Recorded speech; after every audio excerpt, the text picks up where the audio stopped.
మీరు పోగొట్టుకున్న విలువైన వస్తువులన్నీ తొందరగా మీ చేతికి రావాలంటే బుధవారం పూట గరికపోసలు కలిపిన నీళ్లతో శివాభిషేకం చేయాలి. గురువారం పూట పసుపు కలిపిన నీళ్లతో శివాభిషేకం చేస్తే వివాహ సమస్యలు, దాంపత్య సమస్యలు తొలగిపోతాయి. గురువారం పూట అరటి పండ్ల గుజ్జుతో శివాభిషేకం చేయాలి. దానివల్ల చేతి వరకు వచ్చి జారిపోతున్న పనుల్లో విజయం అనేది తొందరగా లభిస్తుంది.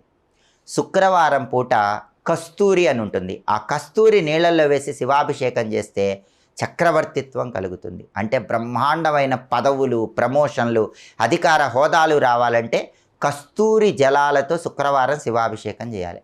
బ్రహ్మాండమైన సౌందర్యం రావాలంటే, మంచి అందం రావాలంటే, అద్భుతమైన సౌందర్యాన్ని పెంచుకోవాలంటే కుంకుమ పువ్వు కలిపిన నీళ్లతో కానీ, కుంకుమ పువ్వు కలిపిన పాలతో కానీ శుక్రవారం శివలింగానికి అభిషేకం చేయాలి. సౌందర్యాన్ని రెట్టింపు చేసుకోవచ్చు. అలాగే శనివారం పూట నల్ల నువ్వులు కలిపిన నీళ్లతో